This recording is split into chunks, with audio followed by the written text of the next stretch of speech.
Охрид, градот со најстарото езеро во Европа, милениумска историја, ризница на културно наследство и извонредни природни богатства и убавини. Поради се во ова, УНЕСКО го стави македонскиот бисер на листата на светско наследство и го вброи во редот на вкупно 35 заштитени подрачја во светот. Во 1979 година прво на листата на УНЕСКО беше впишано Охридското езеро, а следната година и градот како културно наследство. 38 години подоцна, Охрид е под сериозна закана да го загрози имиджот на град под заштита на оваа институција. Ако Скопје 2014 го измени ликот на главниот град, на градот на УНЕСКО му надвиснува проектот Охрид 2020.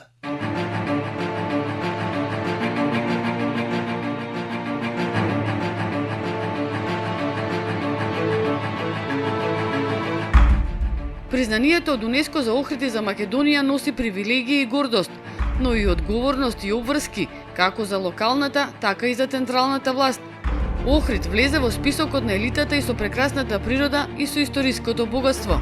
Под мониторинг на УНЕСКО е Охридското езеро, старото јадро на градот, црквите и сите културно-историски споменици и целата природна околина, каде влегува и Националниот парк Галичица.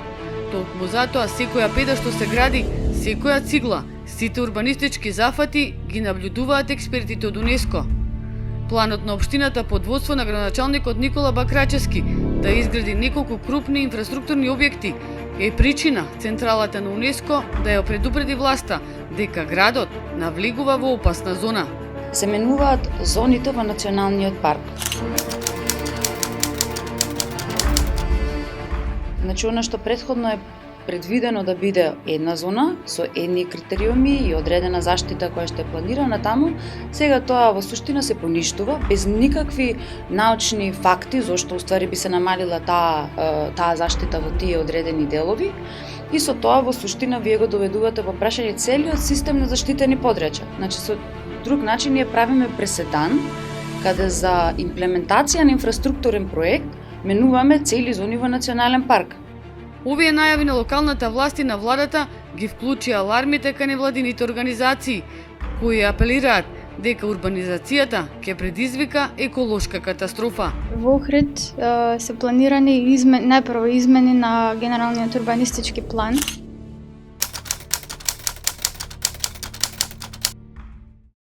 Кои предвидуваат изградба на луксузна населба во студенчишкото блато и други службени згради. И меѓу другото беше најавено и аквапарк. Планирана е и голема марина, блиску до студенчишко блато, кај каналот студенчишта. Планирани се 3 поголеми развојни проекти на планината Галичица, тоа е експресен пат Охрид Пештани, ски резорт горе во планината, во заштитена зона во Националниот парк, и 3 туристички развојни зони на двете страни од има туристичка развојна зона од Тешево, Пештани и Лагадин. Какви се забелешките на УНЕСКО? Железничка пруга.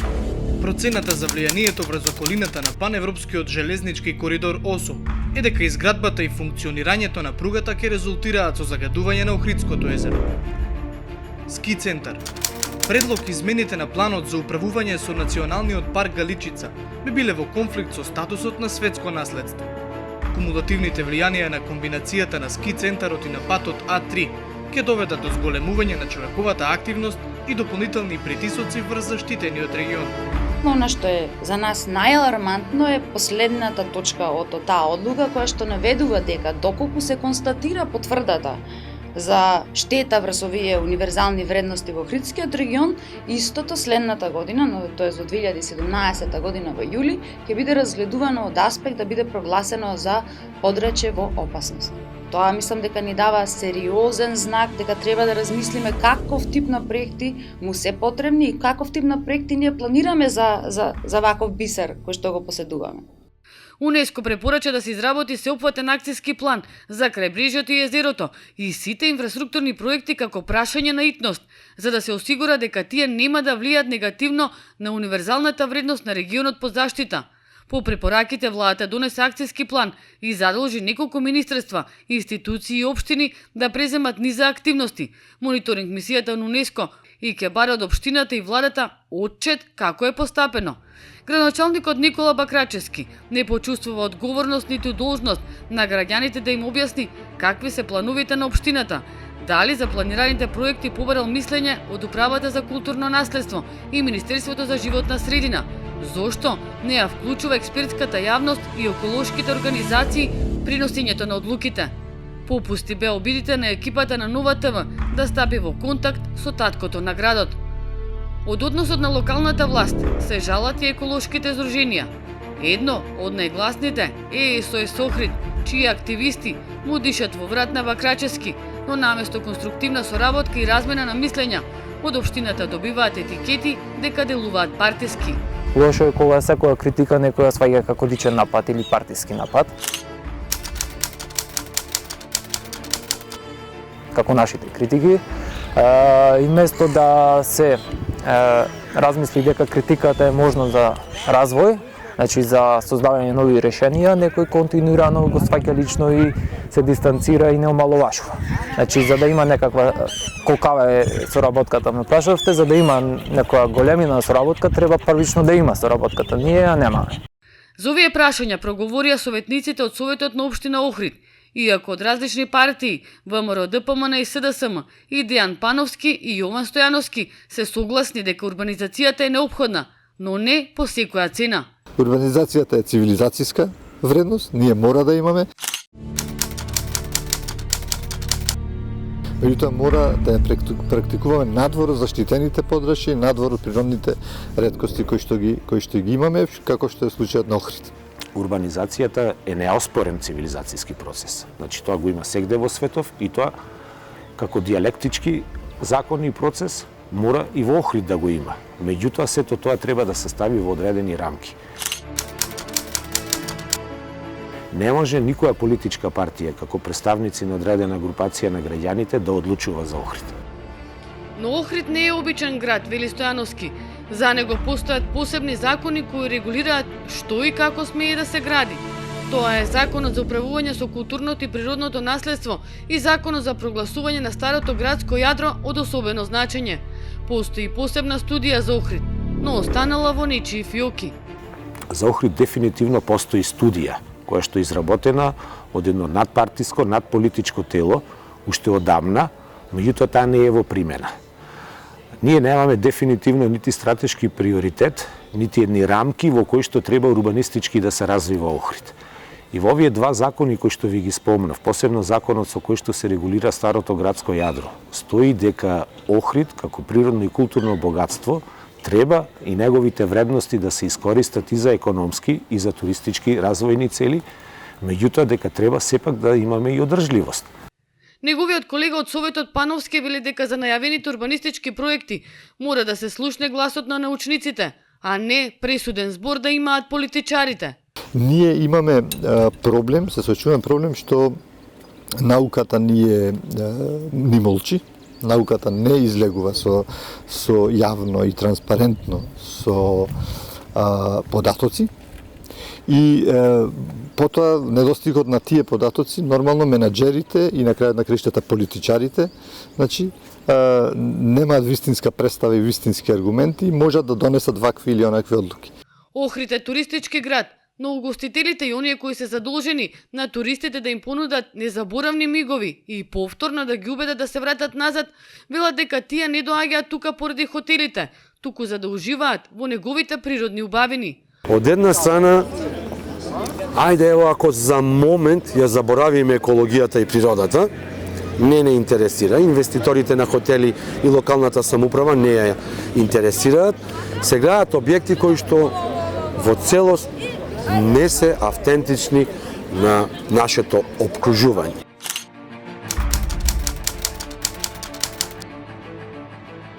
И буквално сме доаѓале до моменти во разговори со странските туристи или еден анкетен лист што на крајот им го даваме да го пополнат, како да имаме повратни информации каде треба да се поправиме, што им се допадна, што не им се допадна. Буквално не исмејуваат со таквите градби кои што воопшто не се склопуваат на на традиционалниот склоп, односно автентичноста на Охрид и самото крајбрежје. Тој раскажува дека странските гости се воодушевени од Охрид, подеднакво и поради историјата и поради природните убавини, и ги има од секаде. Холанѓаните се најредовни, потоа турците, во последно време израелците, а има и тури дури од Нов Зеланд.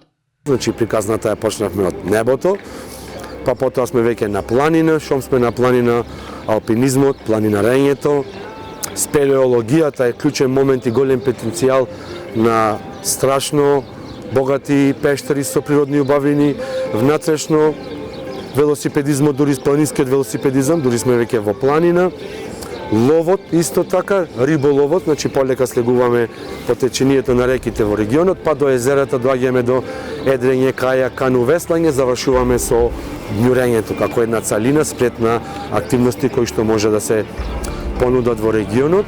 Ако еколозите, градските советници, туристичките работници се едногласни дека на Охрид не му треба урбанизација, тогаш кој ги праќа булдожерите кон Галичица и крајбрежјето на езерото?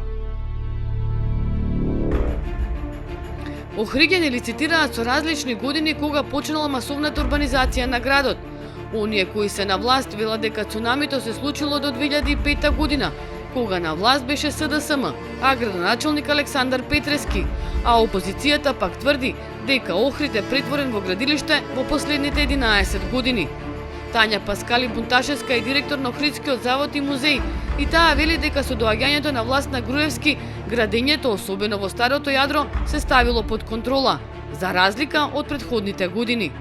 Охрид најмногу се уништи е периодот од 99-98 година до 2005 година, кога одредени членови од нашиот стар закон за заштита беа избришани.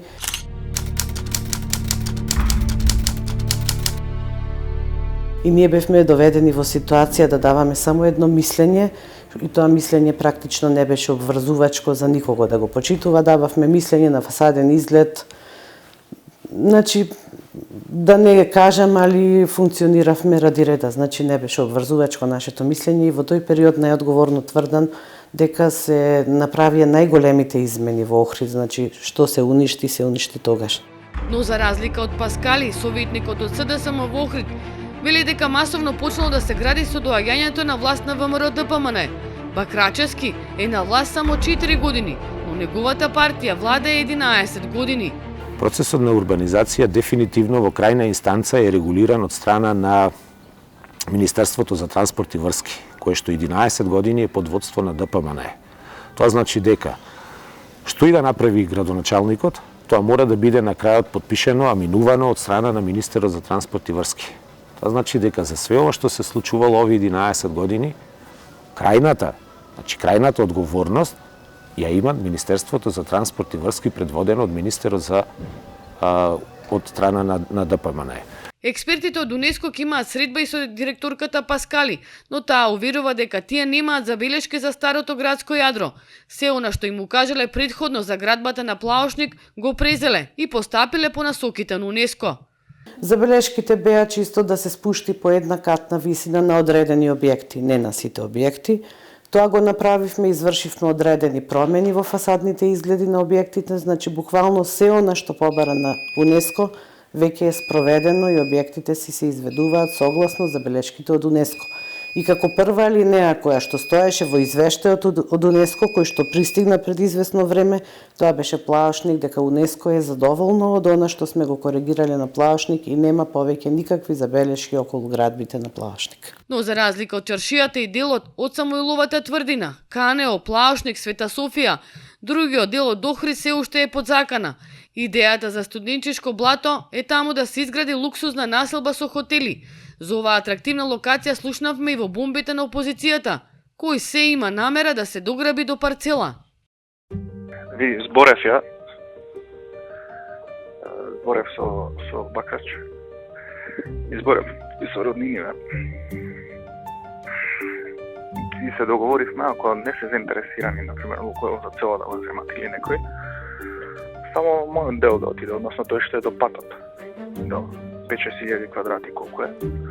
Да, зборед ситуација ќе го исцрта точно и ќе ти направам кои чекори треба да се превзема, што треба да направи Бакач, така. А остатокот тие околу 8-9 илјади, остатокот нека тамо може ли да се стават, они сакаат као бунгалови некои као може да стои тоа под придружни објекти за приземје плюс 2. Мартин е шеровата да. Што една е поставката ако е една градежна парцела, друга е поставката ако е цел план. И тамо е тоа заштитното блато и ние сакаме да Огнен ќе прави таму посебна туристичка зона, ова да се види посебна градежна парцела, разбираш, план само за градежна парцела. Општината го менува генералниот урбанистички план спротивно на просторниот план на Република Македонија, затоа што според него таму е наведено јасно дека на таа територија треба да биде заштитено подречје студенческо блато. Го менува генералниот урбанистички план со цел да овозможи на таа локација да се направи елитна населба. Значи, со овие постапки кои што се случуваат за Охрид, со цел некаков си развој, стварно се доведува во прашање целокупниот уставен систем на заштита на ваков тип на подрачја.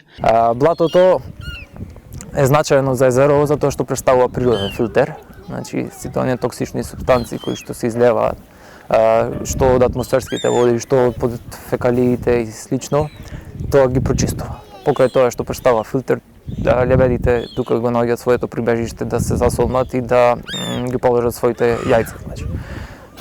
Тука и крапот често влегува да се мрести. Неаргументирана е изградбата на планираниот ски центар на Галичица, велат нашите соговорници. Се работи за скијачки центар во национален парк кој што ќе има само 12 км на скијачки снаги, кој што самата студија вели дека снег нема ни во доволни количини, целосно ќе треба да се покрива со вештачки снег. За таа намена е предвидено во полињата горе кај суво поле на Галичица да се направи акумулација на вода, која што акумулација на вода се уште во студијата не е кажано детално дали ќе се носи вода, ќе се пумпа вода од Преспанско езеро или од Охридско езеро, за да би можеле тие скијачки центри да функционираат исклучиво на вештачки снег. Значи природен снег на тој терен има, меѓутоа тоа е на секои 3-4 години по 1-2 до 3 недели, не повеќе од месец дена. Според одредена статистика на архитектите во Охрид, во градот има 5000 неискористени станови, има големи угостителски објекти, мотели кои 9 месеци зјаат празни, а само во летната сезона се полна со туристи. Затоа вела тие Охрид има доволна понуда за туристичката атракција, но почнува да му недостасува чист воздух и чиста вода. Еден од предлозите на советникот Пановски е урбанизацијата да продолжи, но не на штета на природата. Јас би навлегол во еден процес на деурбанизација и деузурпација на Охрид. Деурбанизација што значи селење на цивилизацијскиот урбанистички процес надвор од централното подрачје, што би рекле ние од туристичка нагоре, и деузурпација, односно враќање согласно катастарот, согласно сите тие законски елементи, враќање на се она што е узурпирана површина назад на природата и повлекување на се она што е узурпирано назад во катастарските граници. Токму таква стратегија има Албанија од другата страна на езерото. Ние имаме град под заштита на УНЕСКО и се однесуваме ноншалантно. Албанија пак делува сериозно и одговорно. Оти целта е УНЕСКО да го стави под заштита и нејзиното крајбрежје. Пред 4 години Албанија покренува постапка за и тоа парче од езерото и планините да бидат под УНЕСКО. Каква сега контрадикторност имаме во моментот? Албанија успева сите изградени објекти на самата обала од езерото, без разлика дали се дива градба или се соплатени комунали, да ги отстрани, па дури тие кои што платиле комунали да ги обештети, за да биде природно богатство какво што доликува. За сметка од наша страна ние секој дневно имаме све поголеми градби на самото крабјеже, близко до обалата. Еколошките здруженија минатата година почнаа кампања и од новиот парламент ќе бараат да се стави мораториум на сите планови за Охрид. Собрани се над 8000 картички кои што кога ќе отпочне собранието со работа, истите ќе бидат доставени и очекуваме да одлуката за мораториум на овие штетни проекти и надзорната расправа за одржување за соодветна имплементација на Законот за управување со Охридскиот регион биде една од првите одлуки кои што парламентот би ги донел. Опомените се сериозни и доколку не се направат чекори кон малце, да речам, поголем ангажман во однос на заштитата на Охридското езеро и Величица и сите останати други природни подрачја важни за екосистемот, па и Студенчишкото блато, дека ние како град го загубиме статусот на УНЕСКО по примерот на Дрезден, кој што исто така го загуби поради одредени исто така инвестициони зафати и други области каде што поради несериозноста на авторитетите локални се е изгубен тој статус на заштита. Според советникот Стојановски, Охрид ќе се спаси единствено ако политиката и бизнис интересите ги тргнат канџите од урбанизацијата. Кој да дојде на власт од политичка партија, секогаш ќе биде принуден на индивидуално, би рекол, пазарење со одредени структури, па дури со одредени граѓани, заради оној проблем што го спомнав, решавање на нивното стамбено прашање. Меѓутоа, ако урбанизацијата, како што и во законот е поставена, ја поставиме надпартиски, надполитички, секој градоначалник ќе биде релаксиран. За жал, единствено градоначалникот на Охрид не се покажа како добар домаќин на екипата на Нова ТВ, за да го каже неговиот став за опасностите кои му надвиснуваат на градот. Бакрачевски со мера го шеташе поранешниот премиер Никола Груевски, кога ќе му дојдеше во посета, за да пресеча црвена панделка за нова канализација, па дури се покажа и како добар готвач во емисијата за храна и изготви јагола на охридски начин. Но за најзначајната тема, екологијата и здравјето на луѓето, таткото на градот одлучи предизборно да молчи. Во историјата на Нова ТВ одби да учествува и Лидија Топузовска, генерален секретар на Националната комисија на УНЕСКО во Македонија. Но без разлика на молкот на институциите, мониторинг мисијата на УНЕСКО најави посета на Македонија, за да види дали градската власт и државата постапиле по препораките. Во јули годинава на новата сесија на УНЕСКО, Охрид повторно ќе биде на дневен ред. Каква ќе биде одлуката на експертите од УНЕСКО, зависи од градоначалникот Бакрачевски и надлежните државни институции. Единствено добро во овој случај е што одговорноста има конкретно име.